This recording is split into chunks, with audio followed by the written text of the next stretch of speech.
ela tem um jeito bem acolhedor para poder tratar os nossos convidados. Bom, queria eu que esse pudesse ser um encontro presencial e que, após a palestra, a gente pudesse ter a oportunidade de tomar uma cerveja e conversar um pouco, mas, dada a nossa realidade, é o que a gente tem para hoje.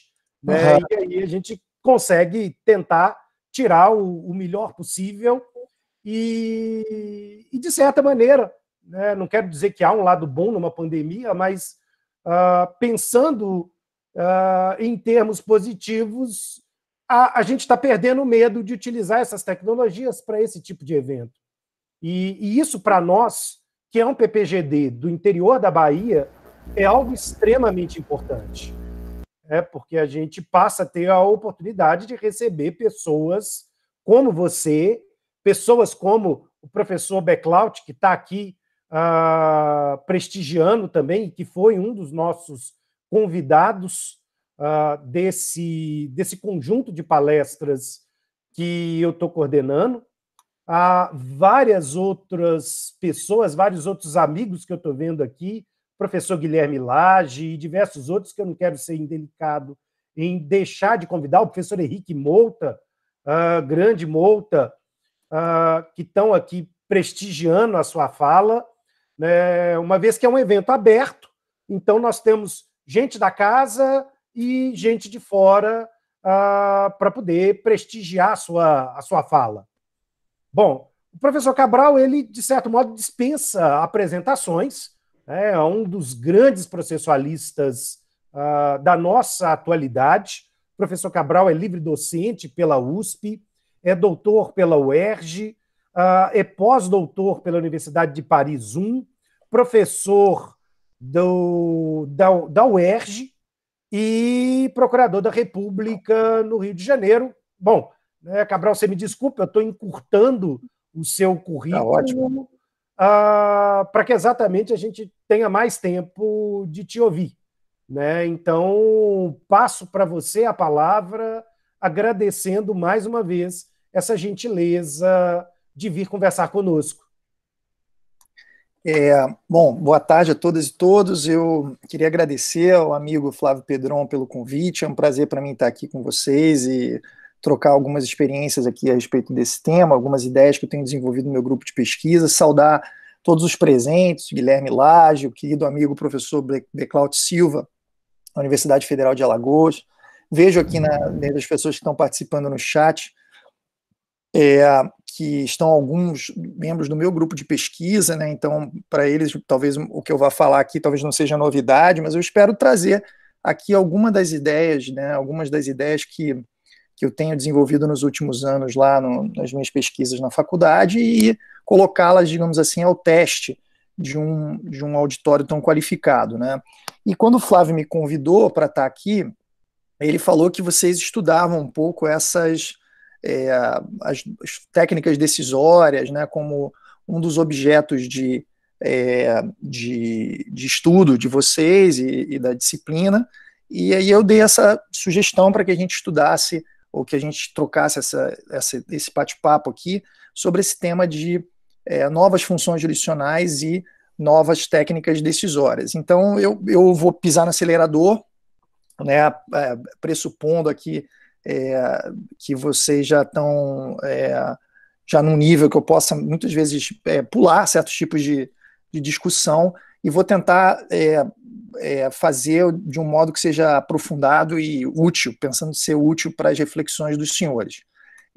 Eu tenho uma apresentação de PowerPoint, vou tentar aqui, vamos lá. Queria saudar também o professor José Henrique Mouta Araújo, né, querido amigo, que também muito nos honra aqui com a presença. Vejam se vocês estão conseguindo... Peraí, primeiro eu tenho que apresentar agora.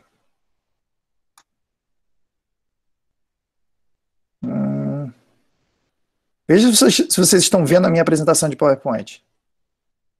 Ainda não. E agora? Também não, Cabral. Então, peraí. Cabral, enquanto você se organiza, eu vou só dar um aviso operacional para todo mundo, que eu coloquei no chat, mas pode ser que alguém tenha chegado posterior e não verificou. Né? O professor Cabral também está fazendo um convite para o grupo dele do Telegram e para conhecer o perfil dele no academia.edu. E eu pediria que, ao final da palestra, quando abrirmos para as perguntas, vocês se inscrevessem pelo chat para que exatamente a gente possa seguir a ordem de perguntas, a ordem de fila. Né? Vocês podem fazer a pergunta através do microfone de vocês, mas eu pediria só que colocassem o nome no chat, só para a gente poder organizar, né, a sequência de perguntas. Ok? Obrigado, gente. Vamos lá, vamos tentar de novo, Flávio. Vamos ver se agora vai.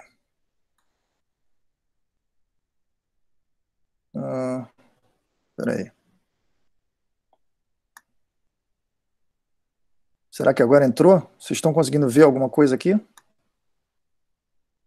Não. Espera aí. Não sei se eu tenho que minimizar a página aqui ou botar uma janela. Vamos ver. Essa aqui. Conseguem ver agora? Isso, está carregando. Conseguimos. Tá bom. Bom, e por que eu sugeri essa questão? Né? Primeiro porque, como vocês vão ver, eu acho que existe uma certa desatualização a respeito dos debates do conceito de jurisdição. Essa semana, eu estava dando aula na pós-graduação lá da UERJ, e um aluno estrangeiro que está assistindo às aulas, ele me falou que ele é peruano, me falou que no Peru o conceito de jurisdição é algo meio que já dado, ninguém discute mais isso, né?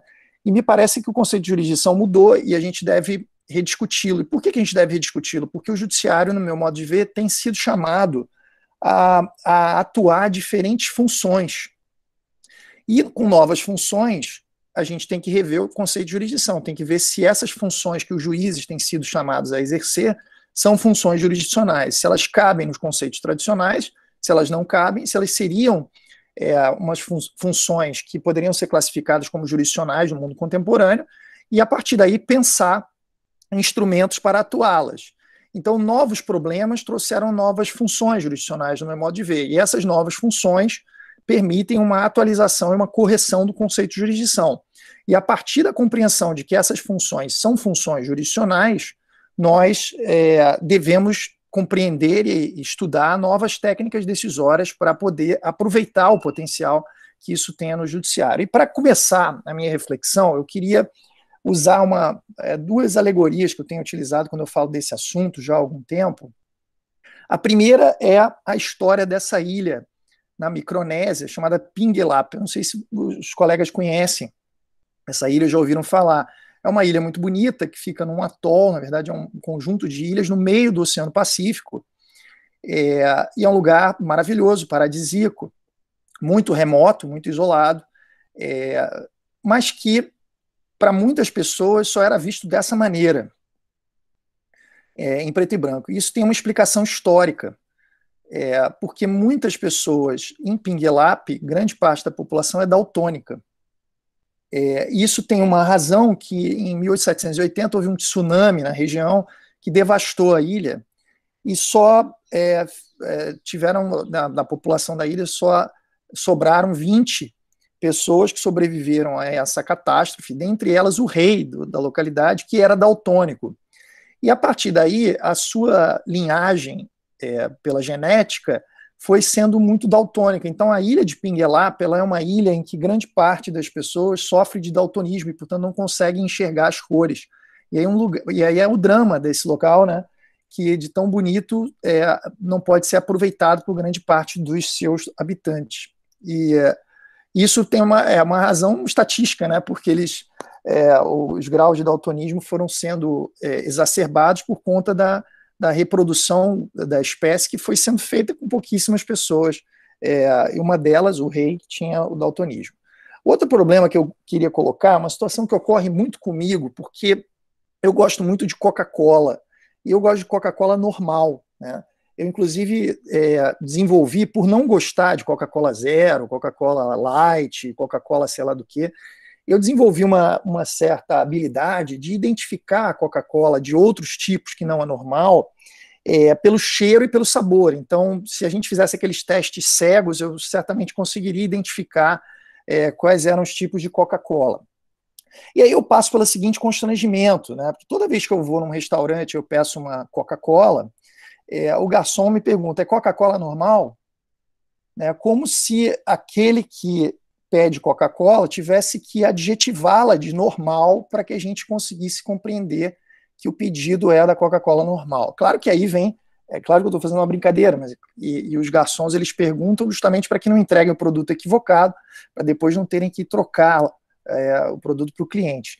Mas o que mais me impressiona é que não apenas eu tenho que qualificar a Coca-Cola de normal, adicionando no meu pedido uma informação desnecessária, como eu recebo normalmente isso daí, né? Um copo com limão, como se Coca-Cola pressupusesse um copo com limão. E eu, sinceramente, não gosto muito do limão na Coca-Cola.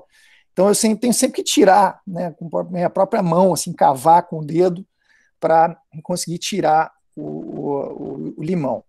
E depois eu vou mostrar como isso talvez possa remeter, ou ser uma alegoria para remeter à ideia de jurisdição. Porque me parece que no conceito de jurisdição tradicional entrou muita coisa que não deveria estar. Quer dizer, você tem que dizer algumas coisas que talvez não devessem estar no conceito de jurisdição, e por outro lado a jurisdição é confundida com outros produtos similares. Então às vezes a gente acha que está falando da jurisdição, acha que está tomando, sei lá, uma Coca-Cola normal, mas a gente está tomando alguma coisa diferente daquilo, certamente com o limão. Vou te interromper, eu acho que seus slides não estão passando. Não estão passando? Eles não estão vendo? Nós estamos vendo só o primeiro slide, acredito. Ah, é? Isso, agora tá caminhando. Ah, vocês não viram nada do que eu passei até agora? Não. Agora vocês conseguem ver? Sim, sim. Tá. Bom, essa é a ilha onde ela fica. E a história do tsunami. E essa é a minha alegoria da Coca-Cola. Bom, e por que eu acho isso? Porque eu acho que estão colocando limão no conceito de jurisdição há muito tempo. E para a gente perceber qual é a jurisdição normal, talvez a gente tenha que se livrar desses acréscimos indevidos que estão pondo no nosso copo. Eu, normalmente, quando eu costumo falar sobre esse tema, eu começo dizendo que o mundo mudou e a gente continua dizendo que jurisdição é o que Carnelucci e Chiovenda diziam. Isso no final do século XIX, no começo do século XX. Muita gente abre os manuais de direito processual, sem exceção, e eles vão dizer que jurisdição é a justa composição da lide para o Carnelucci, aplicação da lei ao caso concreto para o Chiovenda, ou alguma simbiose, um bem bolado desses dois conceitos. A gente também vê uma constante associação de jurisdição e estatalidade. A gente ouve dizer que o Estado assume o monopólio da jurisdição e, com isso, ele proíbe a justiça privada e, a partir daí, a resolução heterônoma de conflitos ela é deslocada para o seio da atividade estatal. E me parece que essas questões estão altamente superadas há muito tempo. E não entendo por que a gente continua reproduzindo esses conceitos.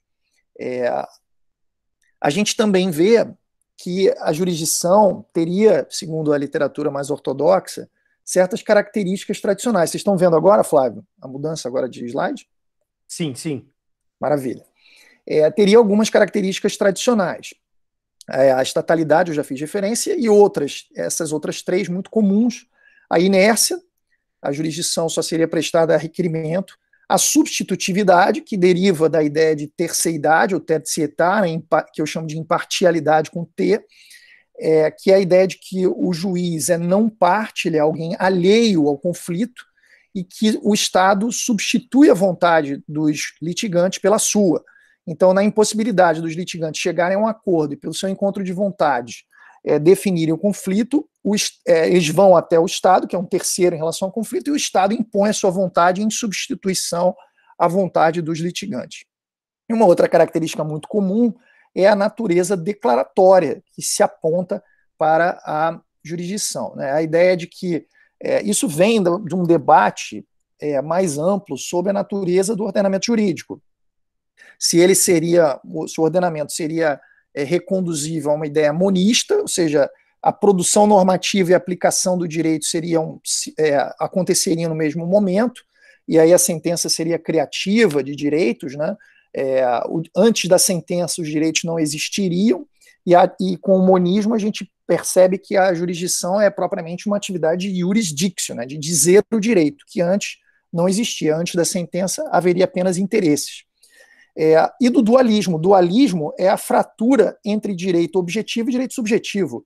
É a concepção de que os direitos pré-existem à sentença e pré-existem ao processo. Então, os direitos estão no ordenamento, nós vamos adquirindo esses direitos e, se eles não forem cumpridos de alguma maneira, nós podemos exercer pretensões no judiciário ou fora dele, mas poderemos exigir fora do judiciário ou no judiciário que outras pessoas observem os nossos direitos. E esse é o dualismo, então, e o dualismo levou a essa ideia de que a sentença tem função declaratória. Quer dizer, se a sentença não cria nada e os direitos pré-existem a ela só declara a existência de direitos pré-existentes. Por isso que os processualistas costumam chamar a sentença declaratória de sentença meramente declaratória, porque nós pensamos que essa função de certificação de direitos é uma função que está contida em todo tipo de decisão judicial, né? Todo tipo de decisão que certifica a existência de um direito. Por isso que a sentença declaratória é uma sentença que só tem o conteúdo declaratório, por isso ela é meramente, entre aspas, declaratória, enquanto que outros tipos de sentença seriam um combinado de eficácias, né? E uma delas seria a eficácia declaratória. A sentença condenatória declara e condena, a sentença constitutiva declara e constitui, e por aí vai. Mas a natureza declaratória seria comum a todas as sentenças, justamente por essa característica da jurisdição de ter uma natureza declarativa de direitos que pré-existem ao processo. E aí eu posso já começar a problematizar um pouco essas características tradicionais. Bom, a estatalidade. Há muito tempo que a gente compreende que existe jurisdição fora do Estado. A arbitragem talvez tenha sido historicamente, seja ainda hoje, o aspecto mais evidente dessa constatação. A arbitragem, ainda que seja ela considerada jurisdição ou equivalente jurisdicional, ela é tratada no Brasil como jurisdição. O artigo 18 diz que os árbitros são juízes de fato de direito, a sentença arbitral ela é equiparada à sentença do juiz, então nós temos, desde a Constituição, passando pela lei de arbitragem e para o novo CPC, no artigo 3º, uma consagração dessa natureza jurisdicional da arbitragem, no meu modo de ver. E ainda que não se considere a arbitragem jurisdicional, ainda que ela seja considerada um equivalente ou parajurisdicional, etc., ela é uma forma de solução de conflitos fora do Estado, que até dentro do conceito de Chiovenda, de Carnelutti, poderia ser enquadrado como jurisdição, e no conceito de Chiovenda, as arbitragens de direito, não de equidade, as arbitragens de direito também poderiam ser tranquilamente compreendidas como jurisdição. Agora, existem jurisdição em espaços privados fora da arbitragem. E parece que hoje o fenômeno das dispute boards, que são mais estudados no Brasil, começam a ser mais estudados nos últimos anos no Brasil, mostram que ali, numa jurisdição empresarial, para mediar conflitos entre o sócio e a sociedade, ou entre a sociedade, ou entre sócios, né, sócios entre si, ou entre eles e a sociedade,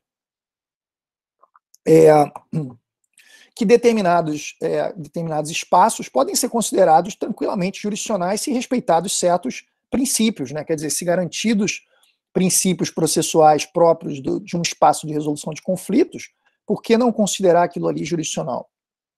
E um tema que eu tenho tratado há muitos anos no meu grupo de pesquisa é o tema da jurisdição em comunidades tradicionais, jurisdição indígena, jurisdição em quilombola, experiências em campos de refugiados, de comunidades das mais primitivas até organizações humanas mais sofisticadas e complexas, a gente poder identificar formas de resolução de conflito, jurisdicional ou parajurisdicional, fora do Estado. Existem experiências, e é engraçado que o Brasil, a gente tem uma dívida enorme com os nossos indígenas, e a gente sequer os considera para muitas coisas, né? Na pandemia a gente está vendo isso no tratamento dispensado pelo governo aos indígenas. Mas nós, do direito, raramente enxergamos jurisdição indígena como algo que deve ser respeitado, embora a Constituição diga que culturalmente as formas de fazer e viver têm que ser respeitadas e talvez por essa cláusula nós conseguíssemos, combinando, né, com a cláusula das proteções dos indígenas do artigo 231 da Constituição, conseguíssemos chegar a reconhecer que jurisdição indígena deve ser respeitada pelo Estado. E existem experiências interessantes disso em diversos países, com diversas categorias, né? Os Estados Unidos têm uma jurisdição indígena muito consolidada. Quem tiver interesse pode ver na internet, é só googlar o termo tribal courts, cortes tribais. Vocês vão ver que existem várias decisões judiciais a respeito de como a jurisdição estatal convive com a jurisdição indígena, e a estruturação da jurisdição indígena nos Estados Unidos é muito curiosa. Outros países, como a África do Sul, também respeitam muito a jurisdição tradicional, e aqui nos nossos vizinhos da América do Sul, nós temos bons exemplos na Bolívia e na Colômbia. Na Bolívia, constitucionalmente, existe um braço da jurisdição, como seria, sei lá, a justiça do trabalho, a justiça militar, etc., uma jurisdição indígena, formada por representações de diversas comunidades, de diversas etnias e de diversos povos que teriam representatividade entre as populações indígenas do país. Então vejam que há uma formalização disso.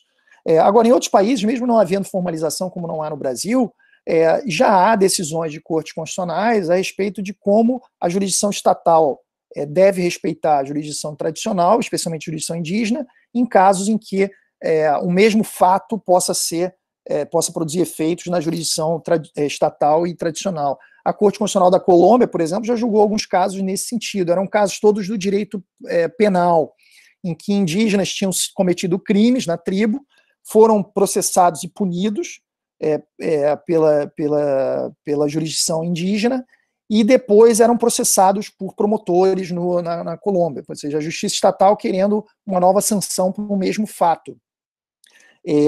Vejam como isso é curioso, né? Há muitos anos que isso me incomodava muito, porque sempre me pareceu que, se há jurisdição em outros espaços, a derivação natural disso é a gente pensar como esses sistemas ou subsistemas jurisdicionais ou parajurisdicionais convivem. E um dos aspectos que me parece relevantes é a questão da preclusão. Se nós considerarmos existente jurisdição fora do Estado, deve haver uma preclusão impedindo que a mesma questão seja relitigada nesses subsistemas, da mesma forma como há entre o juiz estatal e o árbitro, né? E a Corte Constitucional da Colômbia decidiu mais ou menos isso, dizendo que o Estado colombiano não poderia punir novamente um crime que já tinha sido sancionado na jurisdição indígena. E eles reconheceram que teria havido um processo naquele caso, respeitadas as garantias, porque havia uma autoridade que era considerada imparcial na tribo, um pajé, ou sei lá, o cacique daquele povo, que, segundo as tradições do povo, era quem decidia os conflitos. Houve um procedimento com participação dos interessados, em que os interessados foram ouvidos, as provas foram colhidas e houve a decisão que seguiu a tradição daquela tribo, impondo uma sanção. E disseram que, naquele caso, a sanção, salvo engano, era uma sanção de banimento, que era uma sanção muito grave. E aí havia estudos de antropólogos, né, no caso, mostrando que naquele povo indígena, você perder o seu contato com o território tradicional significava praticamente uma pena de morte. Nesse sentido, a intensidade da sanção na jurisdição indígena, somada ao respeito a certas garantias fundamentais do processo, ou uma emulação, uma mimetização do que seria um processo na jurisdição estatal, levavam ao exaurimento da resposta possível que o Estado colombiano poderia dar àquela questão. Então vejam como isso seria interessante, né? Já há alguns casos aqui no Brasil, tem um caso da Justiça de Roraima, que seguiu um caminho parecido, sem essa sofisticação, né, que eu estou falando aqui. Mas eu quero salientar esse ponto, porque eu acho que é um ponto que está sendo negligenciado no Brasil. Historicamente, nós não conseguimos enxergar a jurisdição em outros espaços, e estamos enxergando agora a jurisdição em dispute boards, que são algo que é sofisticado, vem do exterior e que é privado, que tem a ver com grandes empresas, e esquecemos que tem jurisdição também muito mais importante, jurisdições, inclusive, que já eram exercidas muito antes dos portugueses chegarem aqui no Brasil. Aliás, esse é um dos grandes problemas, né? Nós temos dificuldade de dizer as coisas como elas são. Eu até hoje tenho uma certa vergonha de dizer, quando chegar a idade dos meus filhos de aprenderem isso no colégio nos ensinava que o Brasil foi descoberto. Isso é uma vergonha, né, gente? O Brasil não foi descoberto, o Brasil foi invadido. Havia milhões de pessoas morando aqui. E como é que o Brasil foi descoberto? Né? Então, são às vezes, essas coisas que vão fazendo com que a gente fique afundado nesse monte de ideias pré-concebidas, né? Pois bem, além disso, eu queria problematizar, Flávio, a questão da natureza declaratória da jurisdição. Será que hoje faz sentido a gente identificar a natureza declaratória da decisão? Me parece que essa ideia da natureza declaratória da jurisdição pensava que a jurisdição era sempre uma atividade retrospectiva e remetia a uma lógica que era a lógica da sentença condenatória, pensando que a condenação era a resposta por um dano que tinha sido praticado anteriormente e, por isso, era uma sanção àquele que não se comportou de acordo com o direito, né? A ideia de que o juiz sempre responde a uma lesão pretérita, que era uma lógica que formou o direito processual, mas que não parece a lógica do Estado de Direito do contemporâneo. O Estado de Direito contemporâneo ele é muito mais um Estado indutor de comportamento, que olha para frente, que olha para o futuro, do que um Estado reativo, que olha para o passado. Então, a atividade estatal hoje, em vários aspectos, não é só no aspecto processual, é uma atividade prospectiva. A gente vê isso como na evolução da tutela da segurança jurídica, da confiança, das expectativas legítimas, e também no sistema de precedentes e casos repetitivos. A ideia de você olhar o judiciário como criador de padrões de conduta, né? O que os americanos chamam de future law approach, né? Você está olhando para o futuro e, a partir do presente, você fixar padrões normativos, você está orientando condutas das pessoas. E essa é uma função que me parece hoje muito mais afeta ao Estado e ao Estado juiz do que simplesmente reduzir isso à sentença condenatória e a uma natureza declaratória de direitos que pré-existem. Além disso, eu quero questionar também a questão da substitutividade. Como eu disse, a substitutividade vem da ideia de proibição total da autotutela e da ideia de que a vontade do Estado deve substituir a do particular. A resolução heterônoma seria nesse sentido, né? E aí essa diferença que a gente faz de jurisdição e arbitragem de um lado e mecanismos autocompositivos de outro. Será que isso acontece sempre? Vejam que essa dificuldade de enxergar se o papel da vontade dos indivíduos na solução de conflitos foi o que levou ao desenvolvimento da jurisdição voluntária, que curiosamente tem esse nome, mas é o contrário disso, né?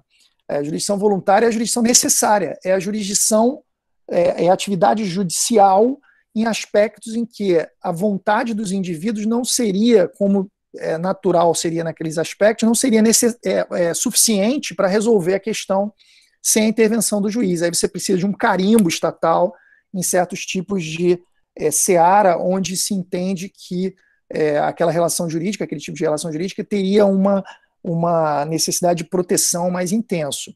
Até certo tempo atrás, veja um absurdo disso, essa ideia de jurisdição voluntária que foi criada na pandectística alemã, ou no pós-pandectismo, no século XIX, estruturada nessas bases, né, embora já existisse muito tempo antes, essa ideia de jurisdição voluntária é uma ideia que ainda está viva hoje em dia, no século XXI, ao ponto de até 2007, salvo engano, no Brasil, nós precisarmos ter um carimbo de um juiz para nos divorciarmos, né? Quer dizer, duas pessoas maiores e capazes, casadas, sem filhos, que têm possibilidade de tocar sua vida de maneira completamente independente. A gente não está falando aqui de um incapaz ou de uma pessoa enferma ou nada disso, que tem a sua capacidade diminuída por algum motivo.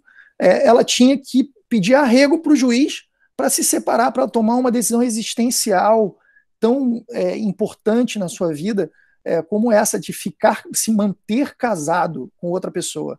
Até 2007, pasmem, nós precisávamos de uma autorização do juiz. Agora você pode fazer em cartório.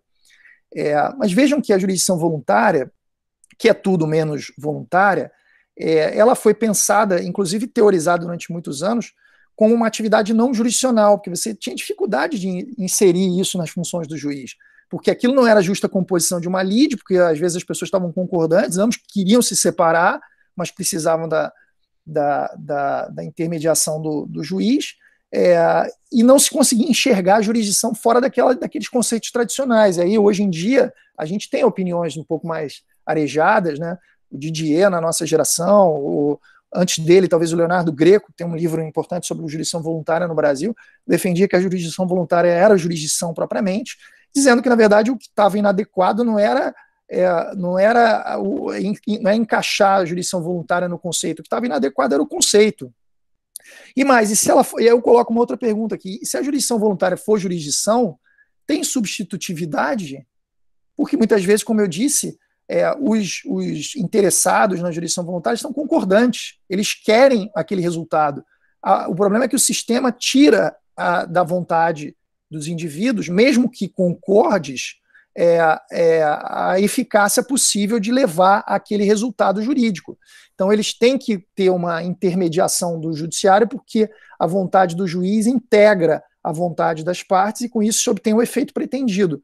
Mas aí não é correto falarmos em substitutividade, né?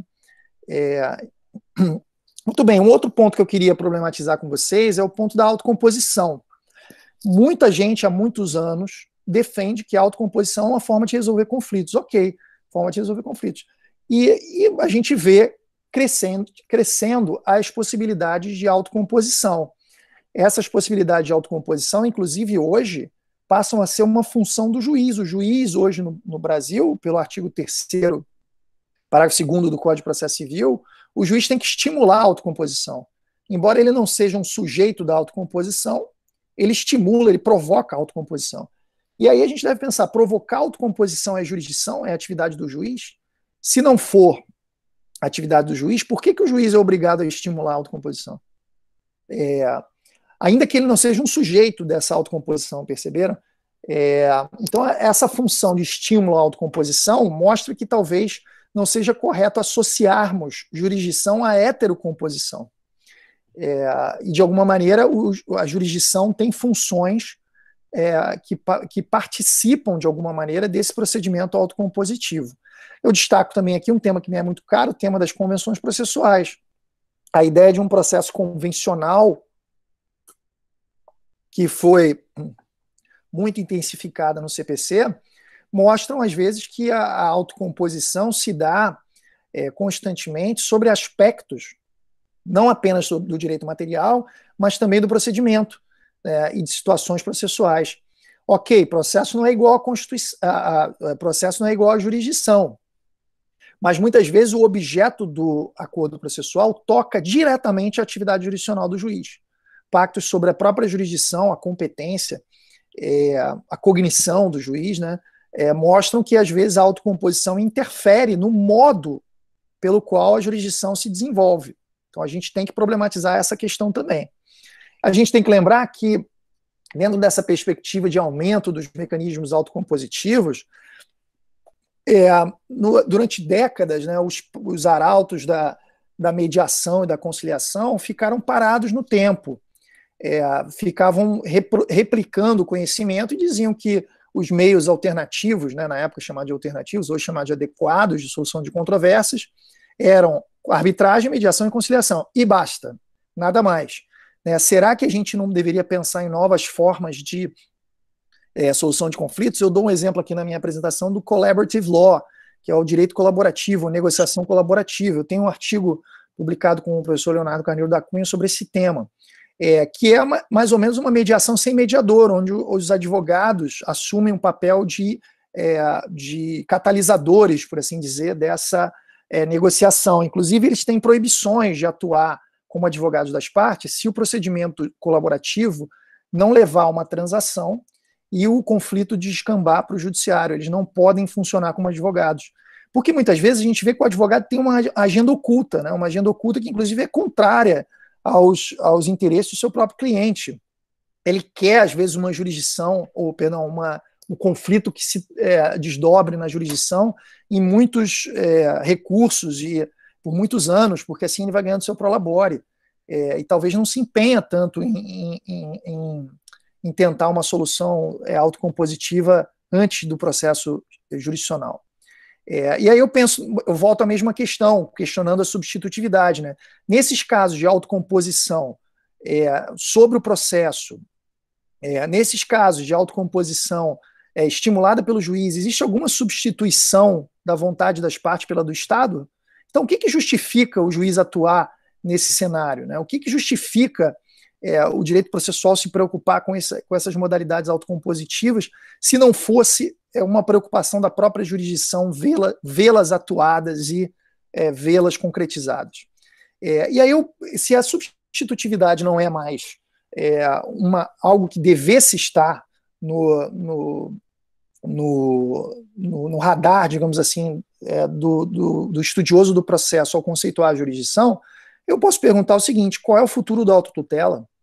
Será que a gente não pode identificar ou revigorar a autotutela? Um colega que tem feito isso na minha rede de pesquisa é o colega Heitor Sica, professor da Universidade de São Paulo, um grande professor da minha geração, que tem estudado mecanismos autoexecutivos ou autotutelares há alguns anos. E eu, recentemente, quem acompanha a minha produção viu que eu fiz uma discussão pública lá no academia.edu sobre um artigo que eu estou escrevendo em 2 partes. A primeira eu já encerrei e mandei para publicação, que é sobre o tema do negócio de certificação. E o negócio de certificação, o que é um negócio de certificação? É um contrato, uma convenção processual e um contrato celebrado para definir, fixar o sentido ou a interpretação de um contrato anterior. Então, quando há dúvida sobre o sentido que pode ser extraído de uma cláusula contratual, as partes sentam novamente na mesa de negociação e falam: vamos definir qual é a interpretação que a gente vai dar àquela cláusula contratual, isso está gerando problema na execução do contrato, vamos fazer isso? Vamos. E aí se declara negocialmente qual é esse sentido. E isso afeta a cognição do juiz, porque o juiz não pode dar àquele contrato primitivo outro sentido que não aquele negociado pelas partes no negócio de certificação.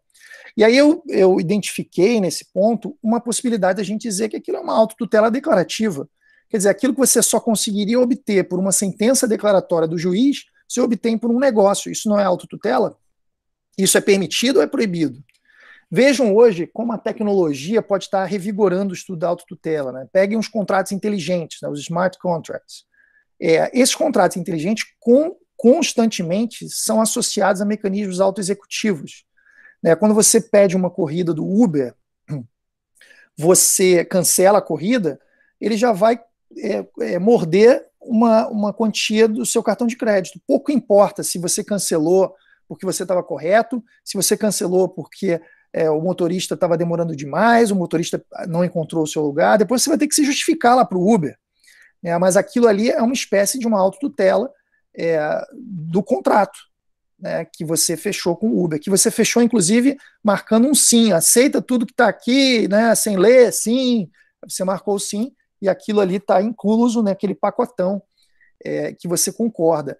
E aí eu volto à questão da autocomposição, né? Se as partes podem fazer isso por sua manifestação de vontade, a gente não poderia ter autoexecutoriedade de sentenças feitas por acordo processual. Em alguns casos, a gente tem visto aí notícia de contratos de locação, por exemplo, onde o locador e o locatário definem que será depositada uma quantia a título de caução, e se tiver qualquer problema no contrato, o locador pode ir debitando, por exemplo, se tem um atraso no pagamento do valor do aluguel, o locador vai debitando daquela quantia caucionada até o encontro de contas, ele vai automaticamente se pagando, né? Sem necessidade de outra vontade do locatário de pagar. Enquanto isso, ele pode ir preparando a sua ação de despejo, porque a partir do momento que acabar a caução e ele não conseguir mais se pagar, ele notifica e executa o despejo. Vejam ainda que quando a gente faz um contrato com um hotel e a gente ganha, hoje a gente não está mais pela pandemia viajando, né, mas todo mundo já passou por isso, você ganha aquele cartãozinho eletrônico para entrar no quarto. Agora, quando termina o prazo da sua estadia, você tem que fazer o check-out, já reparou que o seu cartão desmagnetiza e você não consegue entrar no quarto? Isso me parece ser uma autoexecutoriedade ou uma autotutela daqueles dispositivos do Código Civil, que são muito antigos na tradição latina, que dizem que o proprietário de estabelecimentos de hospedagem, estrebaria e tal, ele pode reter as bagagens, inclusive, do cliente, se não for até o momento que ele for pago.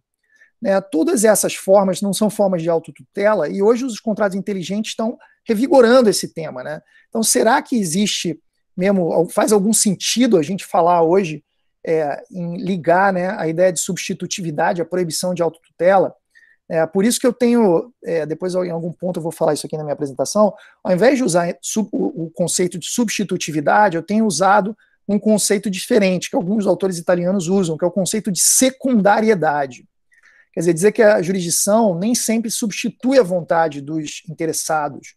Às vezes ela não substitui, mas o que faz ela ser uma atividade diferenciada é que ela é secundária, no sentido de que os indivíduos procuram resolver os problemas primariamente com a sua própria vontade. Se isso não dá certo, aí numa outra etapa secundária, eles vão para a jurisdição. Muito bem, outra questão que eu volto aqui, né, continuando nesse raciocínio, que eu estou fazendo assim, às vezes de forma meio atropelada, pedindo desculpas a vocês, porque eu quero trabalhar muitos temas aqui no tempo que eu sei que é curto, é a gente voltar ao problema da declaratividade, né? A declaratividade, especialmente na teoria que procurava desenvolver o conteúdo da sentença declaratória, afastou a jurisdição da ideia de que ela significava jurisdiction, né? Isso a gente já falou, né? O monismo foi rejeitado e prevaleceu o dualismo. Mas a teoria da sentença declaratória ainda é muito pobre. Primeiro porque ela costuma repousar apenas sobre um objeto possível, que são as relações jurídicas. Não há possibilidade de sentença declaratória sobre situações jurídicas. Será que isso é assim mesmo? Nesse meu texto sobre negócio de certificação, eu voltei a esse tema e eu estou cada vez mais convencido de que existe possibilidade de sentença declaratória sobre situação jurídica e não relação, que é bilateral entre duas pessoas, né? Situações jurídicas são declaradas constantemente. E há exemplos disso não só na jurisprudência do STJ, mas também na jurisdição constitucional. A ação declaratória de constitucionalidade, a constitucionalidade ou inconstitucionalidade de uma norma não é uma relação jurídica, porque não há uma relação jurídica entre normas, né? Embora tenha alguns autores que defendam isso, né, a gente não reconhece relações jurídicas entre normas, relações jurídicas são entre pessoas. Além disso, essa ideia de que a jurisdição, no seu aspecto declarativo, significava pronunciar um direito subjetivo que pré-existe e ela não teria função criativa, a gente deixou de fora da atividade jurisdicional um interesse muito importante hoje no mundo contemporâneo, que é a constatação de fatos. Será que a gente não tem um interesse legítimo de levar ao judiciário pretensões para que a constatação de fatos se dê diante do juiz? Me parece muito óbvio isso, né? E depois eu vou dar alguns exemplos mais adiante na minha exposição. Além disso, será que a jurisdição sempre abrange essa ideia de dizer o direito? A jurisdição, às vezes, não é algo diferente de dizer o direito? Por exemplo, será que a função jurisdicional muitas vezes não se coloca como sendo uma função atributiva de segurança aos sentidos normativos que podem ser extraídos de uma norma? Há algum tempo eu publiquei um texto no período de vacatio legis do Código, que é um texto que está lá na minha página na academia.edu, foi publicado na Repro, que é um texto sobre a pré-eficácia das normas, que é interessante para a gente perceber que tem normas que produzem efeitos antes de estarem em vigor, né? E um dos exemplos em que isso acontece, são vários os exemplos em que isso acontece, né? Mas, por exemplo, normas ainda em processo legislativo, quer dizer que elas nem têm a sua configuração final, mas as pessoas já começam a adequar a sua conduta pelo que esperam, né, que venha a ser aprovado. Como também as normas já aprovadas, mas ainda ineficazes, porque estão em período de vacatio legis, por isso que eu publiquei durante a vacatio do Código. E essa ideia de que existem normas que produzem efeitos antes de estarem em vigor me levou a começar a pensar nesse conceito, que é um conceito de expectativa de incidência. Quer dizer, as pessoas se movem pelo que elas esperam que vá ser a incidência da norma na sua esfera de direitos. Muitas vezes, a partir de uma conduta no presente, as pessoas estão orientando seus comportamentos pelo que elas esperam que vá ser a incidência da norma no futuro. Então, aí, a partir daí que a gente começa a entender por que os bons autores sobre segurança jurídica, no Brasil, como o professor Humberto Ávila, dizem que a segurança jurídica é algo que tem que ser garantido em vários espaços temporais, né? A gente tem que garantir a segurança dos atos pretéritos, porque o que aconteceu no passado tem que ter alguma estabilidade. A gente tem que garantir a segurança no presente, porque a gente não pode mudar tudo a todo tempo. O ordenamento tem que ter uma certa constância. E a gente tem que ter segurança das expectativas futuras. E essas expectativas, me parece que devam ser também expectativas de incidência normativa. E muitas vezes o que se quer com a jurisdição é que o juiz, que é um terceiro imparcial, atribua sentido normativo, nos dando segurança de que amanhã, se acontecer algum conflito, que a interpretação que vão dar para as normas incidentes na nossa esfera de direito será aquela declarada. Muito bem, e aí eu chego num outro ponto, né? Hoje nós temos, depois do avanço na teoria das normas e na teoria da interpretação, em que nós reconhecemos que texto é diferente de norma, né, que o texto é apenas, digamos assim, um dado que vai ser considerado pelo intérprete, que condiciona sim a interpretação, mas ele não é a própria norma, né? A norma é o resultado da atividade da interpretação, e não o texto que pré-existe ao resultado, né? Hoje a gente tem isso muito claro na teoria da interpretação jurídica.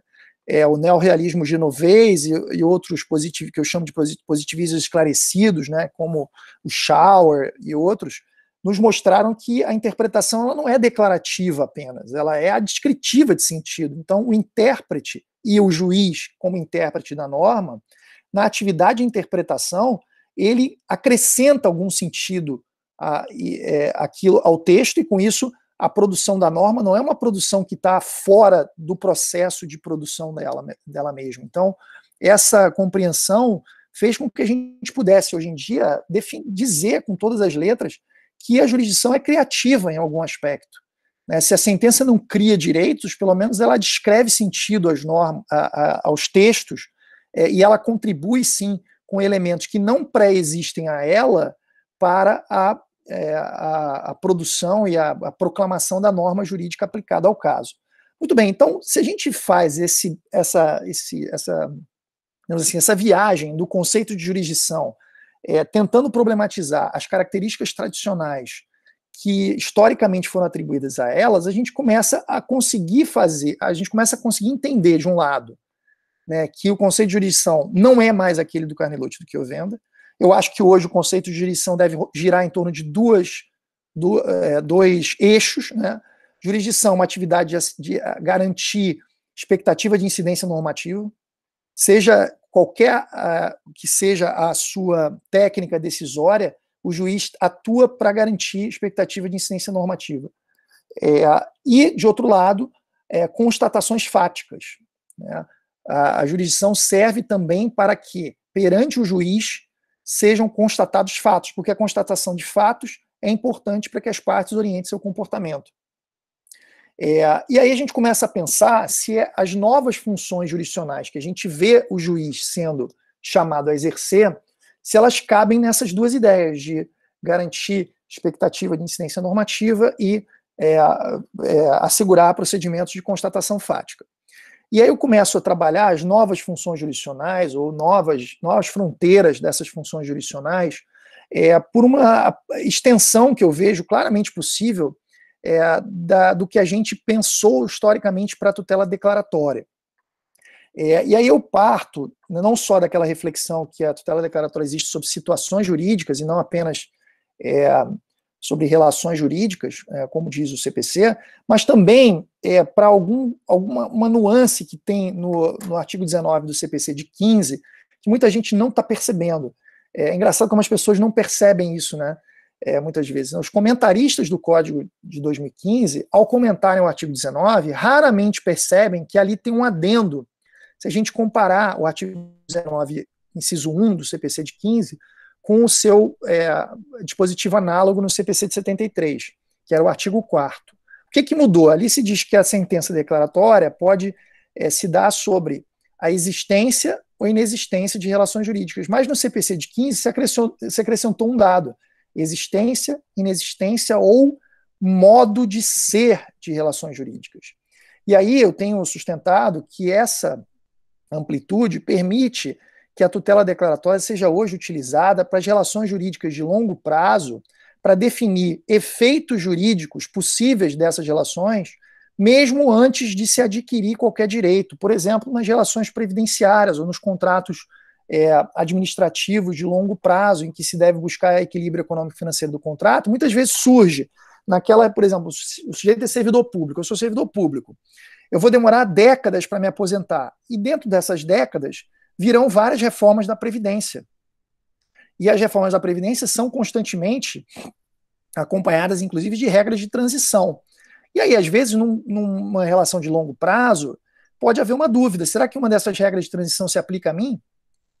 Por exemplo, eu era servidor público antes da emenda 41 de 2003, que acabou com a integralidade de vencimentos. Então, eu ingressei no serviço público antes de 2003. Em tese, eu acho que, não tendo solução de continuidade, tudo mais constante, se eu continuar no serviço público até a minha idade, aquela emenda, aquela regra de transição que diz que quem entrou antes da emenda 41 de 2003 se aplica a mim. Só que se eu for ao judiciário pedindo uma tutela declaratória, eu poderia fazer isso? Poderia, mas muito provavelmente eu ia ter uma sentença extintiva do processo sem julgamento de mérito, dizendo que eu não tenho direito adquirido a regime jurídico.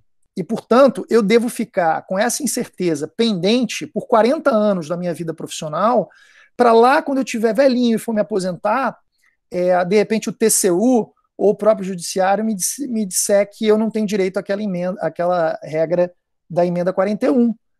E, portanto, eu contribuí 40 anos sobre a integralidade do meu salário para receber uma fração do meu salário.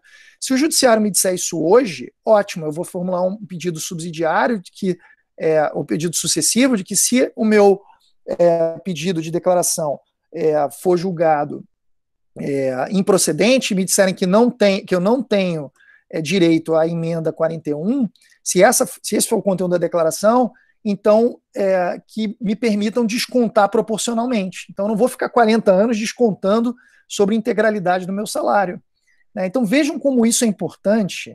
É um interesse legítimo que deveria ser abarcado pelo ordenamento, e que a gente, continuando a trabalhar com essas técnicas decisórias, que são pobres, que foram pensadas para as ações possessórias dos barões no século XIX, numa época em que o mundo era outro, que não havia a complexidade das relações materiais como tem hoje, não se apresentavam relações jurídicas com a mutabilidade e o dinamismo da vida contemporânea. Então, a gente continua trabalhando com muitas técnicas decisórias que são primitivas para atenderem às necessidades jurídicas do presente.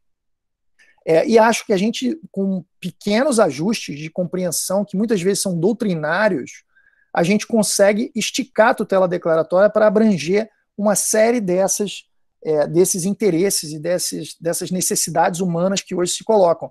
E vejam que essa ideia seria derivada da ideia de que o judiciário deve assegurar a expectativa de incidência normativa.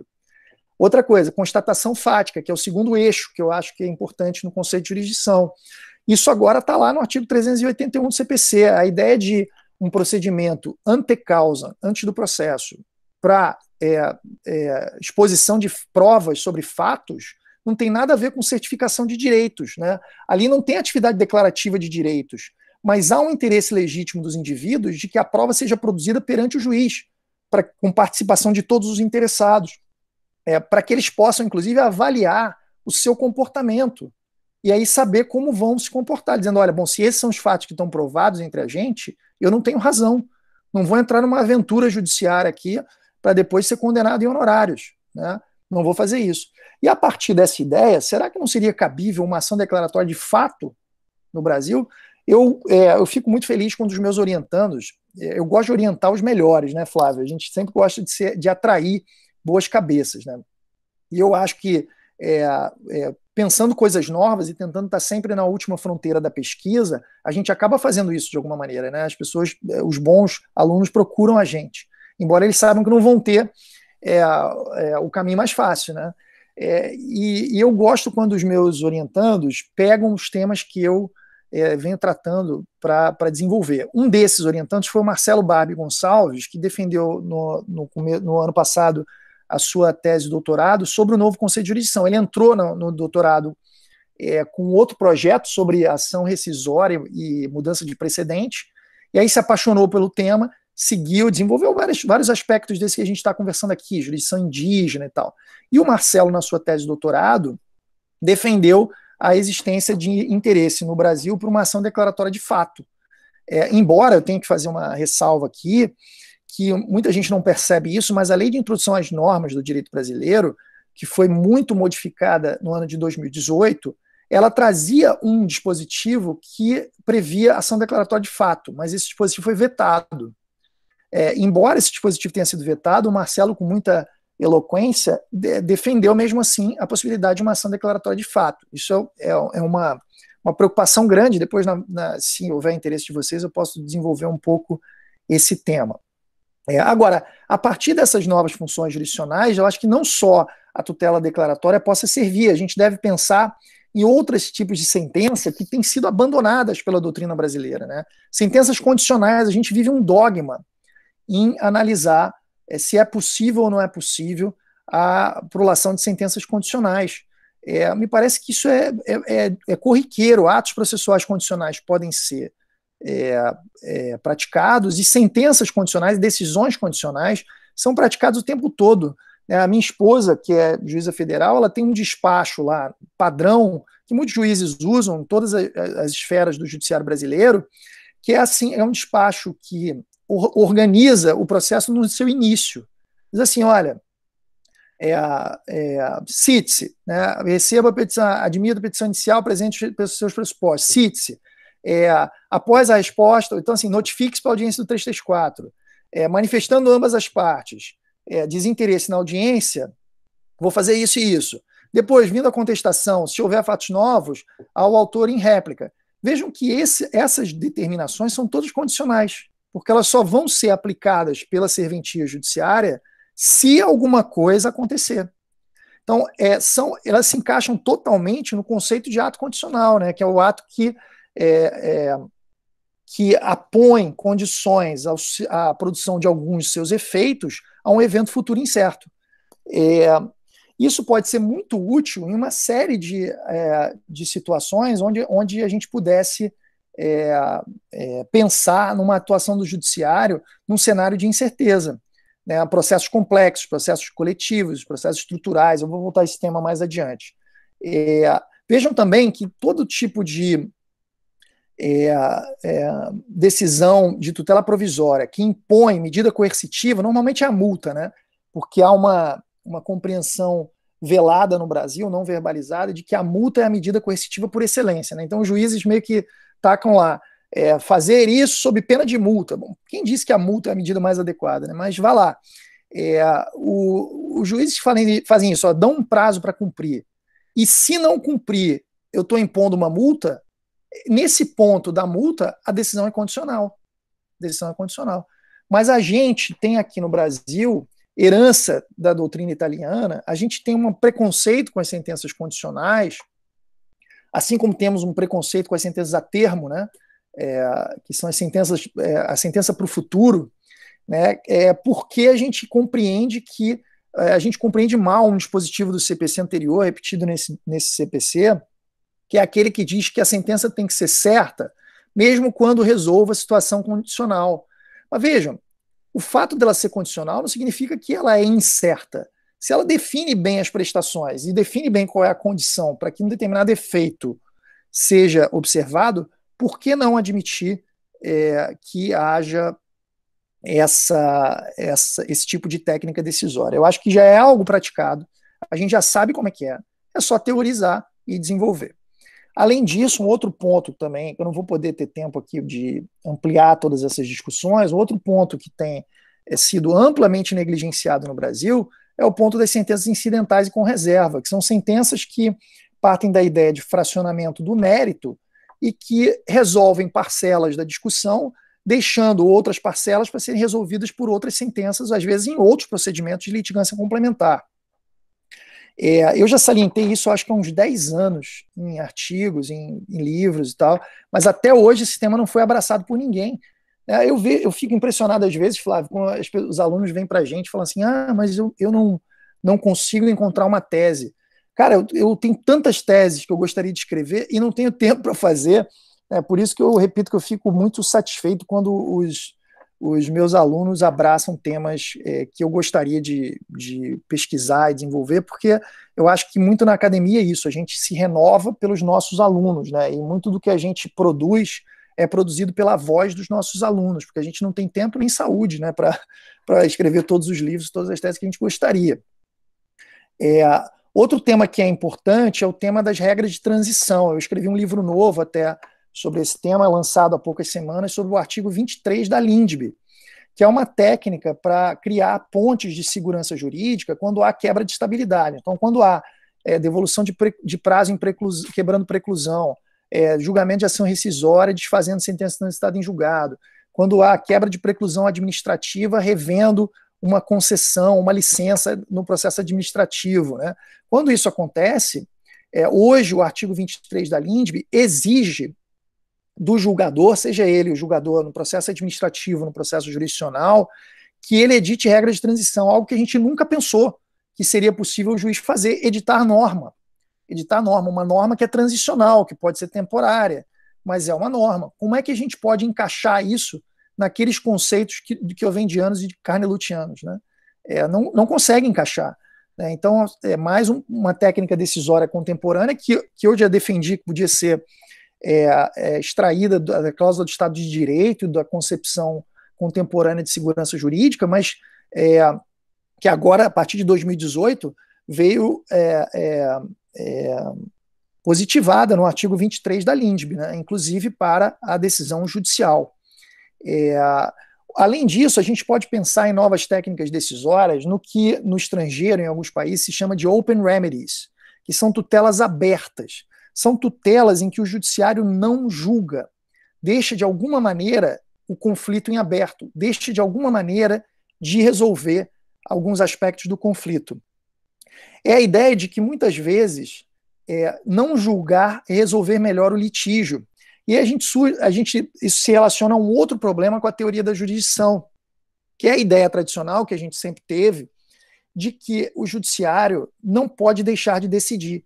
A jurisdição, pela sua absorção pelo Estado, né, a partir do momento que o Estado se assenhorou do monopólio da jurisdição, correlato ao exercício da ação, que é a provocação da jurisdição estatal, está um dever do Estado de julgar. E, portanto, o juiz não poderia prestar jurisdição, ele não poderia declinar da jurisdição. Então se fala na indeclinabilidade da jurisdição, que se acontecesse, né, ou se o judiciário proferisse decisões no sentido de que não vai apreciar o conflito, não vai resolver o conflito, que é o chamado non-liquid, isso levaria a uma violação do acesso à justiça. Negativa de jurisdição viola o acesso à justiça. Mas será que hoje, no mundo contemporâneo, a gente deve exigir que o judiciário julgue qualquer caso? Será que não há espaços em que não julgar é tentar resolver melhor o litígio? Vejam nos processos estruturais, nos processos de controle de políticas públicas, onde muitas vezes o juiz remete a outras instâncias o debate sobre algumas questões, né?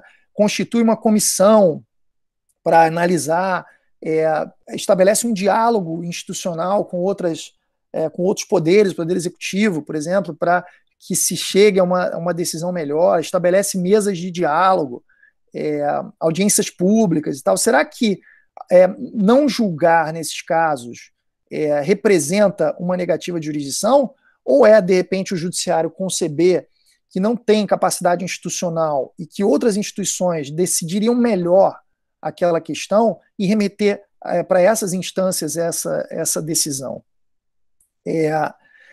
Vejam também as técnicas de decisões exortativas, que são aquelas decisões que declaram a incompatibilidade de um ato jurídico com o direito, dizem que um determinado estado de coisas é desconforme o direito, mas que não impõe uma medida concreta para solucionar a questão. Não condena, não dá uma ordem, não constitui nada. Que por exemplo, uma técnica que a gente vê positivada hoje na Lei 13.300, que é a lei do mandado de injunção. Né?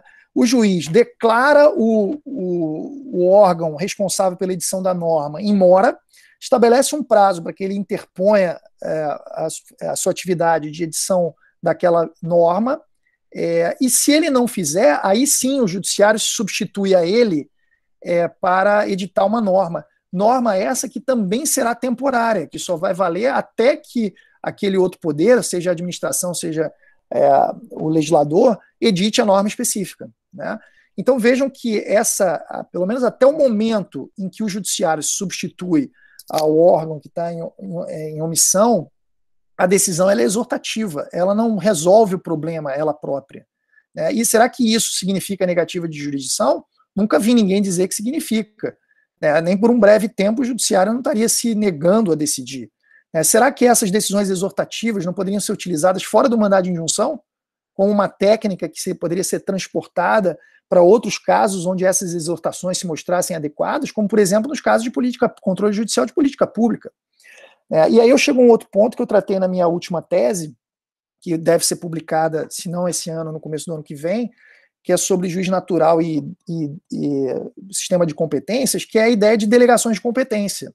Se a gente começa a entender que muitas vezes o judiciário não é aquele órgão que julga diretamente, o que decide diretamente, a gente pode razoavelmente compreender que delegações de competência são possíveis de serem feitas no ordenamento brasileiro. Aliás, elas já existem na nossa legislação. Não sei se os senhores já perceberam isso. Existem normas expressas de delegação de competência que vêm da Constituição até a legislação ordinária. Tem várias no CPC, inclusive, né? E a gente só não enxerga isso dessa maneira. E por que a gente não enxerga isso dessa maneira? Porque a gente continua aferrado a certas preconcepções a respeito da jurisdição.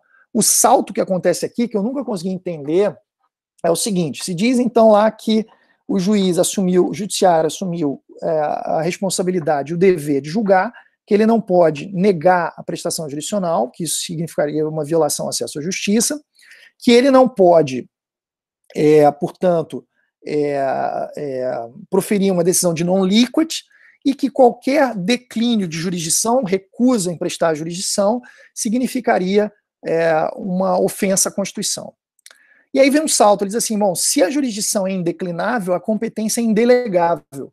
Aí eu não consigo entender, porque os processualistas fazem um grande esforço para diferenciar a jurisdição da competência, primeiro, né? E depois, porque me parece que acontece quando o juiz delega a competência, é que a sua atividade jurisdicional muda. Então, quer dizer, quando o juiz mantém o exercício da sua competência, ele é o cara que vai julgar. Agora, quando ele delega o exercício dessa competência para outro centro decisório, ele não deixa de exercer a jurisdição. Ele delegou o exercício da competência, mas ele continua fiscalizando a atividade do delegatário. Então, a função jurisdicional que ele exerce aí não é uma função de julgador, uma função diferente, é uma função de supervisor.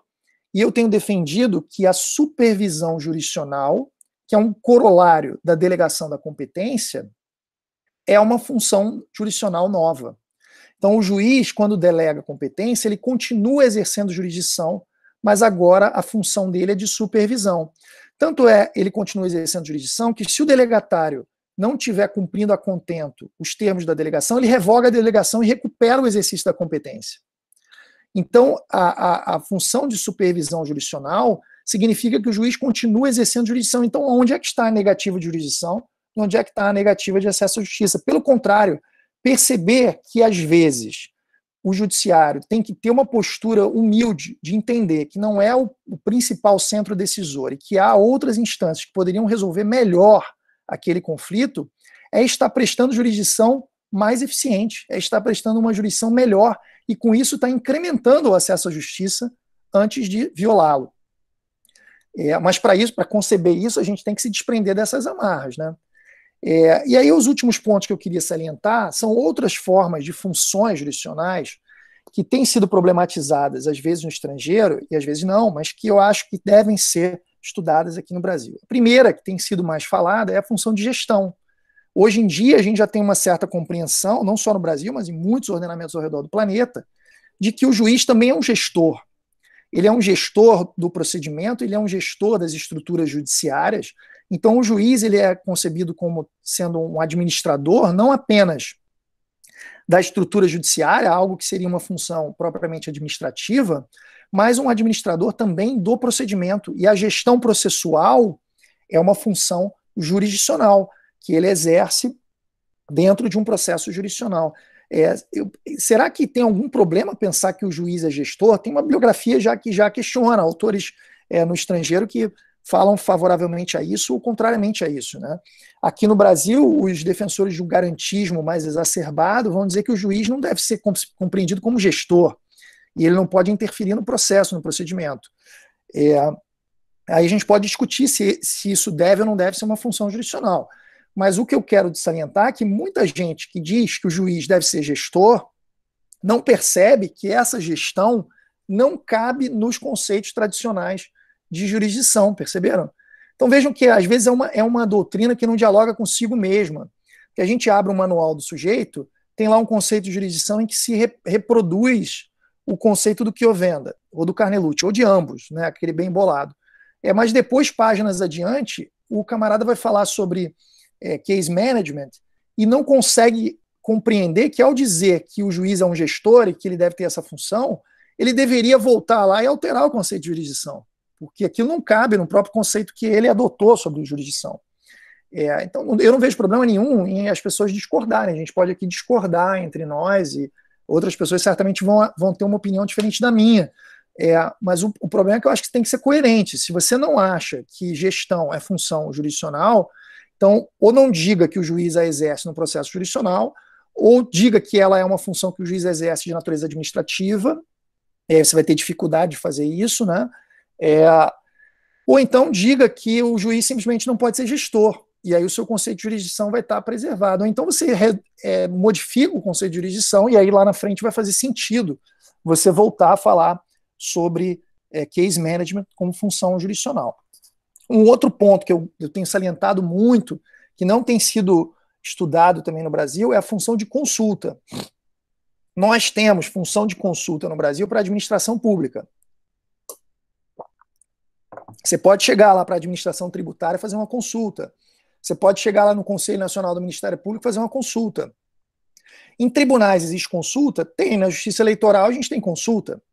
Mas vejam que há um déficit de elaboração da doutrina eleitoralista que sequer consegue estudar academicamente esse ponto. Não há estudos sobre a função de consulta. Eu já procurei, pode até ser que existe, se alguém souber, por favor, me avise. Eu já procurei muito, e há um vácuo de estudos sobre essa função do Tribunal Eleitoral, que me parece uma função jurisdicional, embora na prática isso não seja muito falado, mas a compreensão que se tem é que a função de consulta eleitoral é tratada como se fosse uma função administrativa anômala que se exerce pela jurisdição eleitoral, mas ela não seria uma função propriamente jurisdicional. Ora, mas será que não há um interesse no mundo contemporâneo dos indivíduos de terem uma definição da incidência futura da norma feita por um órgão independente, imparcial, como é um órgão do judiciário? Será que esse incremento da segurança jurídica que o contribuinte obtém se a consulta dele é feita e respondida pelo juiz federal, ao invés de ser respondida pela administração tributária, não justificaria que a gente concebesse a função de consulta como algo possível? Me parece que esse é um desenvolvimento possível de ser feito a partir da tutela declaratória, né? Você pede uma ação declaratória formulando uma consulta em tese para que o judiciário responda como ele entende que é a aplicação daquilo, caso seja a norma venha a incidir. A gente pode discutir quais os problemas que isso teria, né? Porque muitas vezes é um problema de imprevisibilidade, mas não da impossibilidade da consulta em si. E vejam que agora isso está no artigo 30 da LINDB. A Lei de Introdução às Normas prevê lá a possibilidade de resposta à consulta, e a lei não restringe isso a autoridades administrativas. O artigo 30 fala que as autoridades públicas terão que responder a consultas. E eu tenho defendido que esse artigo da LINDB é o embrião para que a gente consiga compreender que existe função de consulta jurisdicional.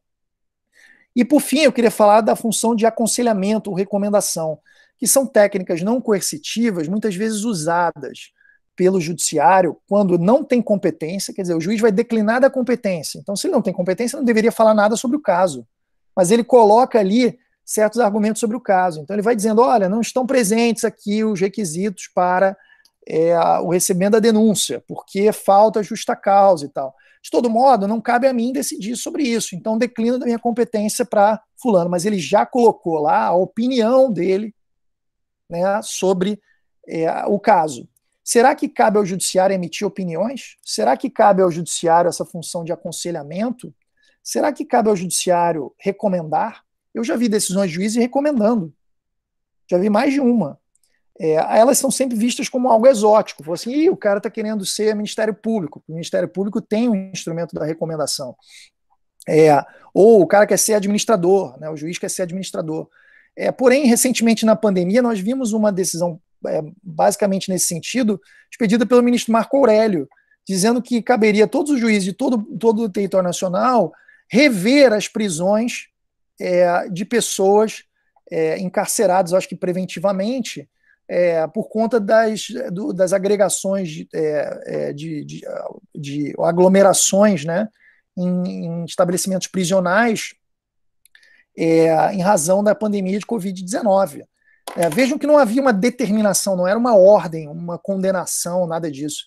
Era uma recomendação de que revissem. Vocês vão, olha, revejam e tal, para ver se vai conseguir. Não era nada que, se o juiz não cumprisse, ele estaria cometendo um ilícito. E tampouco havia, no meu modo de ver, competência do Supremo para fazê-lo. Mas, de todo modo, vejam como isso tem sido utilizado. Será que a gente vai passar em branco sem problematizar essa questão? Esse é um ponto que eu também acho que pode ser identificado na atualidade, que pode ser compreendido como próprio do conceito de jurisdição. E vejo que, mais uma vez, a gente está aí no campo das expectativas de incidência, né, ou na garantia de segurança dos sentidos normativos que podem ou não podem ser atribuídos às normas em outro momento. E eu volto às duas alegorias que eu fiz no início, né?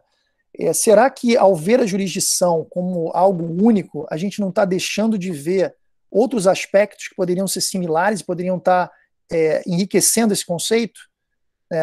E será que, ao ver as coisas só em preto e branco, nós não temos certo daltonismo? Talvez nós não estejamos numa pinguelap maior e mais povoada no que se refere a esse tema. Eu acho que, se a gente começar a raciocinar ao inverso, a gente consegue chegar a uma resposta boa sobre os caminhos da jurisdição contemporânea. Eu acho que a gente não deve partir do conceito tradicional de jurisdição para depois acabar limitando-nos às formas tradicionais de tutela constitutiva, condenatória, né? O que eu acho que a gente deve pensar é o contrário, verificar as funções que o judiciário tem chamado a exercer e ver se nós não devemos, aí sim, voltar ao conceito e modificá-lo, ainda que seja para restringi-lo, né, para dizer que aquela função não é jurisdicional. Mas o que não pode é a gente enxergar a jurisdição sem as cores que ela tem no mundo contemporâneo. E eu acho que é só assim que a gente vai poder conseguir caminhar nesse ponto. Eu deixo aqui os meus contatos, fazendo uma propaganda aí do meu grupo de pesquisa que eu desenvolvo na UERJ, ele se chama Transformações das Estruturas Fundamentais do Processo. Ele é membro fundador da PROCNET, a Rede Internacional de Pesquisa em Justiça Civil e Processo Contemporâneo, que é a maior rede de pesquisa em direito processual do mundo. A gente tem mais de 50 colaboradores internacionais e congregamos aí vários grupos de pesquisa de diversas universidades pelo país. E entusiasmar vocês também a nos acompanharem pelas redes sociais e, de alguma maneira, tentarem estar aí tentarmos estar aí juntos nessa tentativa de enxergar o processo com os olhos do novo, né? Enxergar o processo a partir das novas fronteiras de pesquisa que a gente consegue identificar em diversos temas e não ficarmos acriticamente repetindo conceitos que não fazem mais sentido na contemporaneidade. Então, eu agradeço aqui a oportunidade, Flávio, a gentileza do convite. Você é um querido colega que eu tenho o prazer de acompanhar, cuja produção eu tenho o prazer de acompanhar há muito tempo, né? Esses tempos aí estávamos discutindo, né, por mensagem, estava pedindo a sua opinião sobre um tema que eu estou desenvolvendo aí para um artigo, E fico feliz da gente poder estar estabelecendo mais esse canal de colaboração, né? Espero em breve reencontrá-lo pessoalmente também, seja aqui no Rio, ou em Minas Gerais, ou em qualquer outro lugar. Deixo aqui só essa mensagem de que todos se cuidem aí, se cuidem dos seus parentes, seus entes queridos, né? E que tudo isso passe em breve, a gente possa se encontrar pessoalmente. Eu vou cobrar, viu, Flávio, uma ida depois a Belo Horizonte para que a gente possa encontrar o pessoal do teu grupo de pesquisa aí pessoalmente, tá bom? Espero que essas reflexões, eu sei que muitas vezes eu trouxe mais dúvidas do que respostas, né? Mas eu espero que essas reflexões tenham sido de alguma maneira úteis aí para os debates de vocês na disciplina e para as pesquisas de vocês no mestrado, tá bom? Um forte abraço. Cabral, muito, muito obrigado pela sua palestra, que muito levanta questões que vão ser utilizadas nas nossas discussões ao longo do semestre. Aliás, não só ao longo do semestre, eu diria ao longo da longevidade do PPGD, ao longo dos meus trabalhos e, de certa maneira, dos trabalhos dos meus orientandos e, de certa maneira, dos pesquisadores com quem eu tenho contato, por exemplo, né, o professor Guilherme Lage, que é meu sócio de advocacia, e o tempo inteiro a gente troca figurinha sobre direito processual no escritório. E, Cabral, a sua fala, na realidade, ela casa perfeitamente com, de certo modo, o propósito e o programa da disciplina. Ou seja, né, eu poderia aqui parafrasear um amigo nosso, o professor Rodrigo Mazei, e dizer que exatamente você deu uma palestra faixa preta. Faixa preta do primeiro do segundo Dan e de altíssimo nível por conta das questões que você levanta. Porque é muito fácil. A gente produziu uma palestra, eu conversava numa live com o Mazei, onde a gente falava sobre tutela executiva, onde a gente falava algo mais ou menos assim. Ou seja, falar da dogmática da execução é uma coisa. Ultrapassar e transcender essa dogmática é um desafio completamente diferente. E é esse o convite que você deixou aqui para os pesquisadores. Ou seja, vamos ultrapassar as barreiras, as caixinhas que a teoria dogmática nos coloca. Né? E, de certa maneira, é o que me move como pesquisador e é o que eu tento tocar os meus orientandos ou os alunos que fazem a disciplina ou que leem os meus trabalhos e, principalmente, os trabalhos escritos com grandes amigos que eu tenho, o professor Diélio, o professor Alexandre Bahia, e que são aqui mais do que interlocutores, né? São meus irmãos. Ou seja, a gente cresceu junto no caminho da graduação para o mestrado, para o doutorado, sempre trabalhando, dialogando, pesquisando e levantando essas questões. Mas a sua fala sobre jurisdição, ela comunga muito com algo que eu digo recorrentemente. Quer dizer, toda teoria, ela precisa perceber, né, que ela é formada por conceitos e que conceitos possuem dimensões históricas.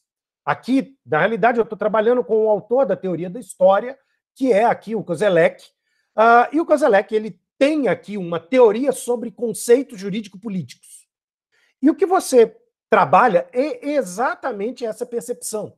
Um conceito, ele é formado dentro de uma linha de tradição, e esse conceito, ele tem sedimentações, o Koselleck gosta muito de trabalhar com uma certa metáfora da geológica, né? O conceito, ele se sedimenta e ele também sofre erosões. Sedimentações totais ou parciais, erosões totais ou parciais. Mas um conceito, ele existe, ou ele é criado pela teoria da história, segundo a teoria da história, para resolver problemas. E quando esses problemas são resolvidos, o conceito se sedimenta. Quando novos problemas surgem a partir do conceito, ele entra em processo de erosão e ou ele se transforma, ou ele literalmente ele se desintegra. A sua fala mostra de maneira muito precisa, né, que, infelizmente, a teoria dogmática tradicional ela não está conseguindo lidar com esse processo de erosão conceitual. A semântica dos conceitos básicos, eu diria não só de jurisdição, mas dos conceitos como processo, jurisdição, ação, estão passando ou, aliás, já de décadas, ou pelo menos aí quase meio século, vem passando por esse processo de erosão, mas, bom, uma parte grande da tradição dogmática, e talvez isso seja muito próprio da dogmática, ela ainda quer tentar se manter firme nesse barco que está afundando. Né? Então, eu concordo e eu percebo exatamente a necessidade da gente, primeiro, reconhecer a erosão conceitual para que a gente possa caminhar para novas propostas conceituais. E concordo. Naquela primeira troca de mensagens, por exemplo, você colocou um negócio que eu achei muito interessante, quando a gente começou a conversar, que você falou assim, mas eu não concordo com isso. E eu fiquei com a atrás da orelha, porque na realidade eu acho que a gente concorda muito mais do que discorda. Ou seja, concordamos com a necessidade de revisão do conceito de jurisdição, concordamos que o conceito tradicional ele não é suficiente. Por quê?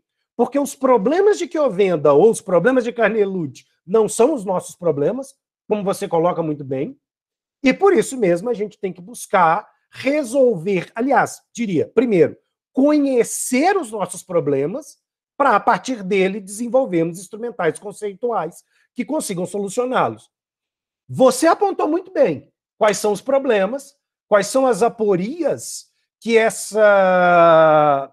que esse conceito de jurisdição tanto nos coloca e faz uma proposta que é extremamente interessante e extremamente convidativa, eu diria sedutora, de pensar a atividade jurisdicional. O que eu acho? Né? E aí eu penso que a sua proposta ela é interessante, primeiro, porque talvez, né, a nossa tradição dogmática sempre levou a ideia de jurisdição à ideia de decisão. Ou seja, eu preciso ter decisão para ter jurisdição. E não é bem isso. Né? O que você está querendo mostrar, se eu entendi muito bem, é que primeiro, né, essa confusão conceitual, porque talvez o conceito de jurisdição, ao longo dos últimos um século e meio, ele sempre foi um conceito meio catianga, como você coloca também. A jurisdição está confusa com o processo, a jurisdição está confusa com a competência, a jurisdição está confusa com a teoria da decisão, a jurisdição parece ser um conceito que ela funciona num hiato.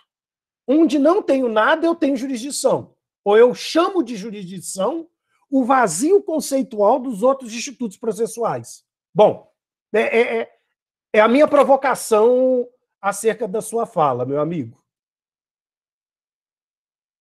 Você tem razão, Flávio. Muitas vezes o que provoca um pouco a mudança é a inutilidade ou a inadequação dos conceitos anteriores, né? Eu já li alguma coisa do Koselleck, mas não uso história dos conceitos como método, né? Mas eu entendo que pode ser uma abordagem que vai chegar a um resultado parecido com o que eu estou defendendo aqui. O que eu acho que a gente deve fazer é simplesmente não deixar de questionar, né? Eu acho que é importante que a gente, percebendo essas inadequações dos conceitos que são muitas vezes transmitidos para gerações e gerações de juristas, pelos nossos professores, a gente tem, eu acho que, a obrigação de buscar ver se é isso mesmo. Será que é isso mesmo? Eu acho que a pergunta mais importante hoje do jurista é essa: será que é isso mesmo? Será que não poderia ser diferente? Né? E eu acho que é a partir daí que a gente consegue compreender por que a jurisdição, o conceito de jurisdição o empobrecimento das funções jurisdicionais ou das formas de tutela, das técnicas decisórias, levou a um certo engessamento da nossa doutrina nesse ponto. Não é como eu disse, não é um privilégio do Brasil, não é um mal só do Brasil.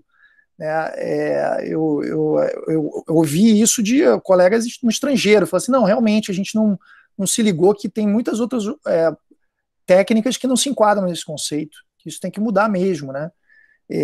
Então eu acho que você tem razão. E outro ponto que você salientou, Flávio, que eu acho que você tem toda a razão, é o ponto de ligar necessariamente a atividade do juiz à decisão. O juiz, por exemplo, um ponto que eu tenho discutido muito no nosso grupo de pesquisa é o tema da teoria da cognição, lá eu também consegui convencer uma orientanda minha, agora ex-orientanda, que terminou o mestrado, a Fernanda Fort, a escrever a dissertação dela sobre uma nova teoria da cognição, virando do avesso aquilo que ela é a elaboração até hoje sobre a teoria da cognição. E uma das coisas que a Fernanda tenta quebrar é justamente isso, a ideia de que se conhece para decidir, né, tentando mostrar que deve haver um destacamento da cognição, da decisão. Nem sempre a cognição ela é feita para decidir, né, ou deva ser feita para decidir. E aí, se a gente destaca só isso, a gente já consegue ter uma riqueza das funções jurisdicionais muito grande, né, porque a gente consegue compreender bem, por exemplo, delegação de competência. O juiz ele pode conhecer, mas não é ele que decide, porque ele delegou o exercício da competência. E ele vai conhecer secundariamente, na medida em que os atos do delegatário forem impugnados. Imagina, por exemplo, um agente de execução, que vai tocando as atividades executivas por delegação do juiz e depois, caso venha uma impugnação sobre o seu ato, aí o juiz conhece e decide. Mas, normalmente, ele pode conhecer exercendo sua supervisão sobre os atos do delegatário sem estar efetivamente decidindo. Então, eu acho que é algo muito contemporâneo e tem tudo a ver com o que você falou, dessa reflexão de sempre pensar que jurisdicionar é decidir. Será que é mesmo? Será que não pode ser diferente? Não, excelente. Cabral, vamos para a pergunta dos participantes, né? O Mouta fez a primeira pergunta aqui para você, ele colocou no chat. Ele diz, excelente palestra, gostaria de deixar uma pergunta para o Cabral. Considerando a inafastabilidade da jurisdição, é constitucional a obrigatoriedade de conduta prévia extrajudicial, como nos casos de contratos de seguro, causas previdenciárias e a plataforma consumidor.gov, dentre outras? Recentemente, magistrado indeferiu a inicial por falta de comprovação da tentativa de solução pela via da plataforma consumidor.gov. Veja, eu acho que não é possível condicionar o exercício da ação a passagem prévia por outro mecanismo de solução autocompositiva, um procedimento de mediação extrajudicial, por exemplo, apenas com uma solução acadêmica. Eu acho que dos moldes que o acesso à justiça está disciplinado na nossa Constituição e da forma tão ampla como ele foi disciplinado, não há como concebermos que o indivíduo tem que ir para um balcão qualquer anterior ao judiciário para conseguir a sua tutela jurisdicional. Por isso eu discordo um pouco daquela decisão do Supremo que decidiu dessa maneira a respeito dos benefícios previdenciários. E não consigo enxergar como se possa defender que o sujeito tem que procurar uma base de dados específica, o consumidor.gov, por exemplo, e não outra, né? Por que o consumidor.gov? Não pode ser uma base de dados paga, ele não pode ir para uma dessas plataformas hoje, inclusive de aplicativo de celular, que estão sendo constituídas para ligar as pessoas e tentar obter acordos, né, por um incremento tecnológico que a gente tem visto sendo desenvolvidos nos últimos anos. Claro que me parece que sim. Agora, eu consigo compreender tranquilamente que as próprias partes possam, por uma convenção processual, condicionar o exercício da ação no judiciário à ultrapassagem de um procedimento prévio de mediação, inclusive já determinando qual será essa plataforma, seja ela o consumidor.gov, seja ela outras que tem por aí, privadas, né? Ou então condicionando o exercício da ação a submissão de um procedimento de mediação numa câmara de mediação já definida.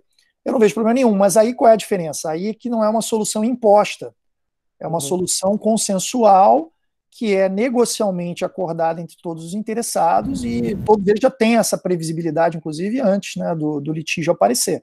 Aí eu não vejo problema nenhum, acho que não é inconstitucional. Inclusive, isso tem sido feito por alguns colegas na elaboração dos contratos, tem inserido exigências de mediação extrajudicial prévia ao ajuizamento da ação. Inclusive com o efeito de que essa mediação extrajudicial anularia ou dispensaria a audiência do 334, né, pensando que, inclusive, isso vai representar um ganho de tempo, né, porque ao invés de ficar submetido à pauta do juízo, que muitas vezes você não sabe para quando vai ser marcada aquela audiência inicial, as partes possam, numa câmara privada de mediação, conseguir rapidamente realizar as sessões de mediação e ultrapassar aquela etapa, né? Com certeza. A famosa cláusula de non petendo, ela é um mecanismo negocial muito interessante.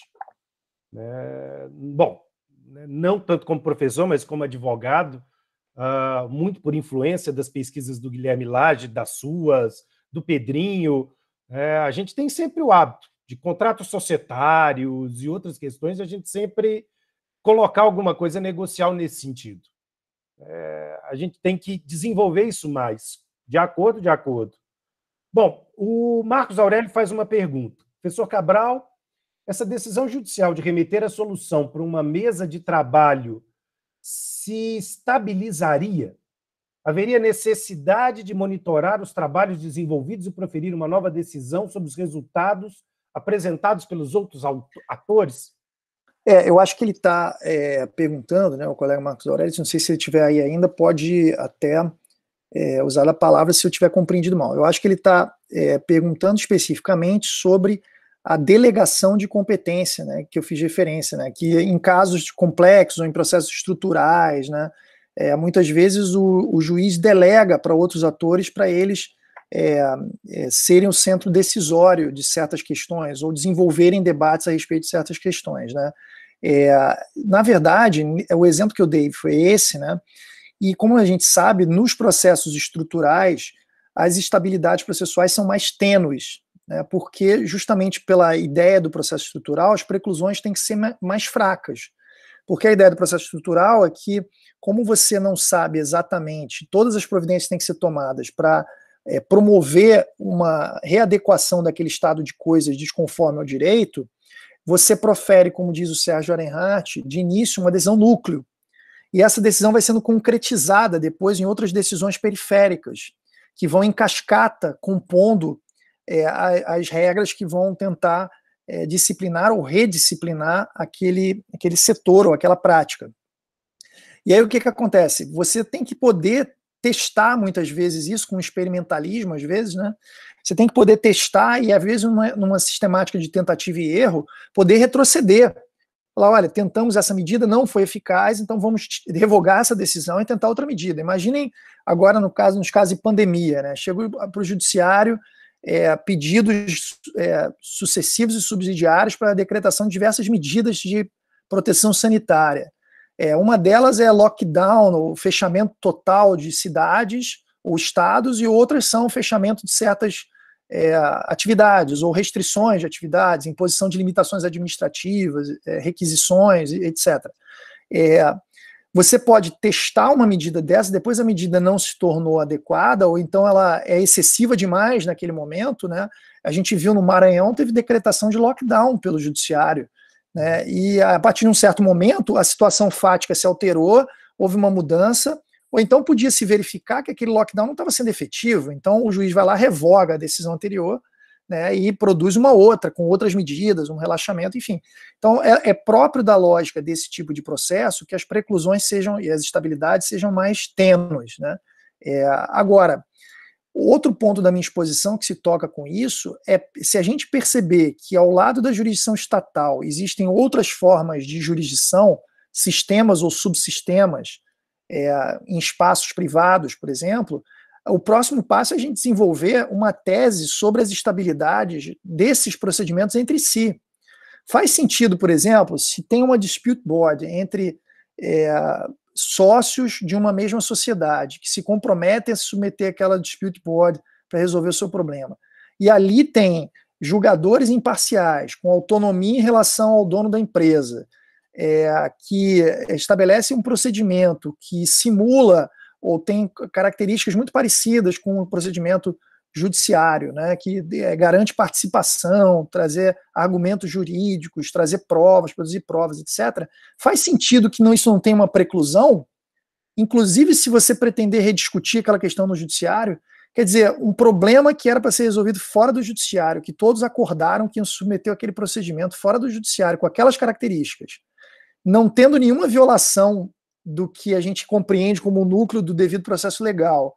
Faz sentido que aquilo não preclua a reprodução de todo aquele debate, né, no judiciário, né? Então, assim, me parece que uma consequência natural da gente evoluir para enxergar a jurisdição em vários espaços é a gente pensar nas formas de estabilidade em que as discussões e as decisões tomadas nesses espaços tenham quando se tentar relitigar aquilo na jurisdição estatal.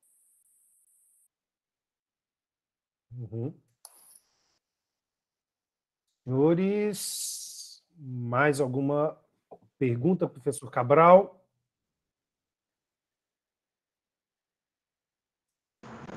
Se me permite, Flávio. Opa, Guilherme. Primeiramente, então, cumprimentar o professor Cabral, né? Sempre um prazer ouvir o Antônio, né? Cumprimentar todos os presentes e dividir uma angústia com você aqui, Cabral. Eu sei que é um dos maiores conhecedores sobre o tema de convenções. Tem sido muito questionado agora, com essa questão da pandemia, as pessoas descobriram as convenções processuais, né? O tema voltou à tona neste momento. E tem sido muito questionado aquela situação do saneamento negocial, né? O 357, parágrafo 2º, permite, né, esse saneamento negocial das partes, ser submetido a homologação pelo magistrado, por exemplo, e muito se questiona a respeito da escolha do direito a ser aplicado ao caso, se isso vincularia ou não o magistrado a partir desta opção, né? E como a doutrina acaba patinando muito nessa participação do magistrado, essa vinculatividade do magistrado ou não à convenção, né, eu queria ouvir um pouquinho você a respeito, né, até que ponto essa escolha feita pelas partes aí do direito aplicável ao caso vai se aplicar ao magistrado sob essa nova ótica, que eu entendo absolutamente correta, de jurisdição. Bom, Guilherme, obrigado pela pergunta, um prazer revê-lo, você também. Enfim, tenho acompanhado também os seus trabalhos aí na pandemia. Esse dia estava vendo uma live naquele Hard Talk, né, que vocês organizam em Minas Gerais, estava vendo também. E acho que você tem razão, esse é um dispositivo ainda pouco trabalhado. Tem uma dissertação de mestrado agora, produzida na Universidade Federal do Paraná, orientada pelo Eduardo Talamini, que eu ainda não li, mas eu soube que está para ser defendida, está com banca formada e tal, está para ser defendida. E eu estou orientando um trabalho de uma colega de Minas Gerais, a Natália Santos, que é me orientando no mestrado, que está escrevendo no mestrado sobre o parágrafo 2º do artigo 357. Então é um tema que já está no radar aí, começa a ser pesquisado. E eu estou tratando do 357 também. No trabalho da Fernanda Fotti, essa minha orientanda que escreveu sobre cognição, uma das coisas que ela aborda também é a convencionalidade sobre a cognição, né, que é algo que jamais se pensou na teoria tradicional da cognição e que hoje é uma realidade. E ela aborda o 357, parágrafo 2º. O tema é muito complexo, mas o que eu acho? Tá? Eu acho que o 357, parágrafo 2º, ele é parte de uma tendência no direito brasileiro, que é a tendência de garantir o negócio de certificação, né? Você perguntou, né, a respeito do objeto do negócio ali, ser a definição de questões de direito, a escolha do direito aplicável. Porque, a rigor, o 357, parágrafo 2º, permite também delimitações fáticas negociais. E aí, a gente vai estar falando de uma outra coisa. Mas, no que se refere à definição do direito, que é a tua pergunta, aquilo que está ali no 357, parágrafo 2º, é um negócio de certificação, que eu fiz referência aqui na minha palestra. Eu acho que o que está ali é a definição negocial pelas partes do sentido normativo que pode ser extraído de algum ato jurídico ou contrato. E aquilo vincula o juiz não pode extrair do contrato efeitos diversos daqueles que foram declarados pelas partes. Agora, veja como é curioso, como é fruto de uma evolução, o artigo 357, parágrafo 2º, exige homologação pelo juiz. Mas depois da edição do Código de 2015, a gente já tem outras 2 leis que foram editadas depois do Código, que prevêem negócio de certificação, então o negócio de certificação ele é típico, desde 2015 ele é típico. Mas ele vem sendo positivado em 2 outras leis, que eu vou dizer quais são, sem exigência de homologação.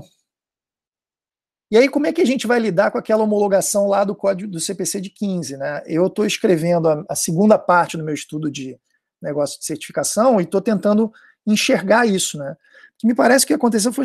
vou falar quais são as duas leis, né? A segunda lei que previu o negócio de certificação é a lei de introdução às normas, que eu falei tanto aqui hoje, que prevê o compromisso, no artigo 26, que possa ter como finalidade eliminar a incerteza jurídica. Então, quando o compromisso do artigo 26 da LINDB for com a função de eliminar a incerteza jurídica, eu tenho defendido que ele é um negócio de certificação. Ele pode ter outras finalidades, tá? E aí ele não vai ser um compromisso de certificação, mas se ele tiver essa finalidade, para mim ele é um compromisso de certificação. Essa mudança foi de 2018, não exige homologação. E depois houve uma introdução no nosso sistema de uma previsão ainda mais ampla de negócio de certificação, que foram as alterações que a Lei de Liberdade Econômica implementou no Código Civil. O Código Civil agora tem um dispositivo que é o parágrafo 2º do artigo 113 e tem outro que é o artigo 421-A, inciso 1º. Esses dois dispositivos permitem que as partes deliberem negocialmente sobre o sentido e a interpretação de atos e contratos anteriores. E lá tampouco se exige homologação. A minha ideia, o Guilherme, é que não só isso vincule o juiz, como eu tendo a interpretar essa evolução no sentido de que a homologação prevista no CPC só deve ser exigida para os negócios de certificação feitos na pendência do processo. Entendeu? Porque senão o dispositivo passa a não fazer sentido, e a única outra alternativa a essa interpretação seria considerar, nesse ponto, o 357, parágrafo 2º, revogado pela LINDB e pela Lei de Liberdade Econômica, porque são previsões mais amplas que prevêem que as partes podem fazer aquilo em qualquer cenário, dentro e fora do processo, sem nenhuma necessidade de homologação pelo juiz. Mas, de todo modo, a minha compreensão é que aquilo vincula, sim, a cognição do juiz. Então, veja, se a gente consegue avançar na perspectiva sobre o que é jurisdição, o que é cognição, e, em especial nesse ponto, né, sobre a possibilidade das partes, pela sua vontade negocial, interferirem na cognição do juiz, a gente consegue naturalmente entender a utilidade do negócio de certificação no direito atual. Eu não vou publicar o texto, eu não mandei ele para publicação, para revista de processo, para publicações de direito processual, eu mandei para publicação de direito civil. Não sei se ele vai ser aprovado ou não, né? Estou aguardando a revisão, mas a minha ideia é publicar em alguma revista de direito privado, porque eu acho que ele vai ser mais útil se ele for lido pelos autores do direito privado. Mas depois, quando sair em breve, eu espero que saia logo, né? Eu dou notícia a vocês e a gente continua essa discussão, porque eu acho que é um tema muito contemporâneo e dialoga com várias coisas que eu coloquei aqui hoje, né? Dessa mudança da perspectiva da autotutela declaratória ou de novas possibilidades de intervenção das partes na jurisdição, por convenção, enfim. Eu acho que é um tema muito contemporâneo que merece mais atenção, né, dos estudiosos brasileiros.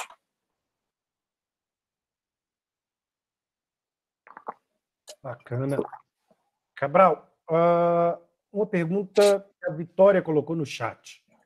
Né? Ela diz: parabéns, professor, excelente palestra. Uma pergunta quanto à jurisdição voluntária e a possibilidade de julgar com base na equidade também indicaria uma relativização da substitutividade? Boa pergunta. Eu não sei se indicaria, Vitória, uma relativização da substitutividade.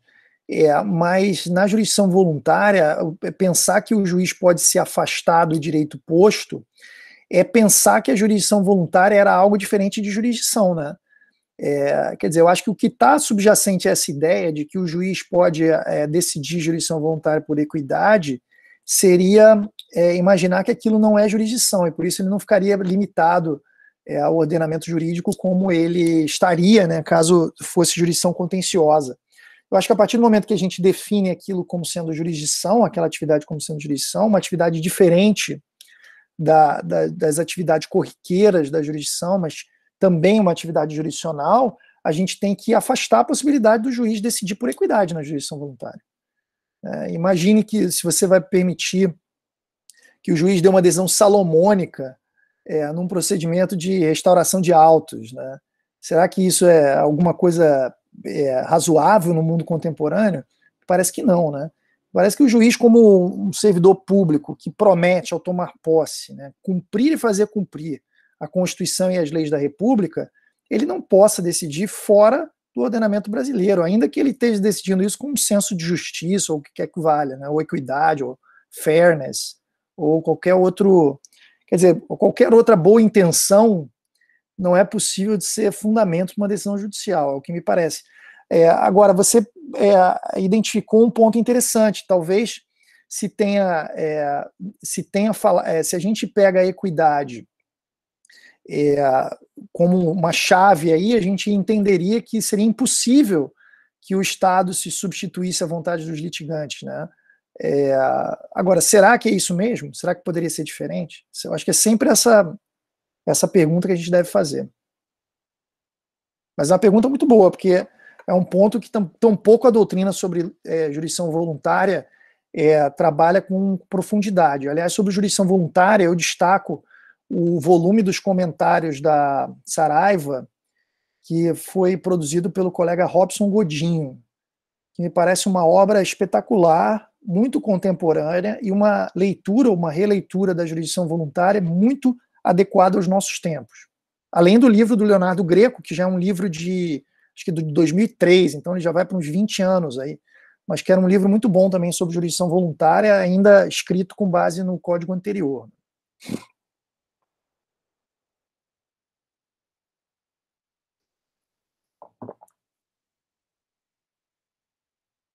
Acho que o teu microfone está desligado, Flávio. Opa, perdão. Senhores, estamos caminhando para o fim. Uma última pergunta, alguém teria para fazer? Dou-lhe uma, dou-lhe duas. Bom, Cabral, então vamos chegando ao fim do nosso evento. Queria te agradecer mais uma vez por essa, acima de tudo, né, por essa disponibilidade de trazer essa discussão, de compartilhar conosco as suas reflexões e de ter, né, essa possibilidade, esse canal de diálogo e de reflexão com você. Isso é genial. Acho que talvez uma coisa que eu percebo e que eu acho muito interessante, de uma maneira geral, nas novas gerações de processualistas, talvez aqui criados no ambiente dialogal do FPPC, é exatamente esse espaço para a gente poder trocar ideias, apresentar argumentos e estar o tempo inteiro aprendendo uns com os outros, né? Então, muito obrigado pela oportunidade de continuar sempre aprendendo com você, meu amigo. Não, eu que agradeço, Flávio. Eu também tenho você em alta conta. Eu queria agradecer a presença de todos, aí as perguntas que foram formuladas. Eu vi vários colegas do meu grupo de pesquisa aqui também estão prestigiando, então agradeço a todos aí a oportunidade. Eu também aprendo muito nesses encontros, né, que são encontros que, fora daquelas lives de Instagram, né, nos permitem aprofundar um pouco mais os temas, né, e falar com algum vagar maior sobre questões mais complexas. E eu também tenho um grande prazer, eu concordo com você, que a nossa geração é uma geração em que a gente consegue dialogar melhor, discordar e concordar, né, sempre com elegância, sempre com espírito aberto e sempre, sobretudo, eu acho que o mais importante é que a gente pode concordar e discordar, mas mantém as amizades, né? Exato. E a gente falou de tanto aqui de preclusão, né? E eu faço assim, os votos de que as amizades nunca precluam, né? E fico feliz também por esse debate, por esse encontro nosso. Preclusão não, só se estabilizam, meu amigo. Bom, você falou no início da sua palestra, né? Eu faço essa declaração pública. Eu tenho um débito com você. Quando você vier a BH, por favor, vamos tomar uma cerveja e prosear um pouco, como se diz aqui na minha terra. Vamos sim, vai ser um maior prazer. Um abraço a todos. Cabral, um grande abraço para todo mundo que participou, né? Muito obrigado a presença de todos. E semana que vem, né, depois eu vou divulgar, a gente continua com o nosso ciclo de debates. Ficam todos convidados para a próxima palestra. Um grande abraço, Cabral, um grande abraço a todo mundo. Obrigadão.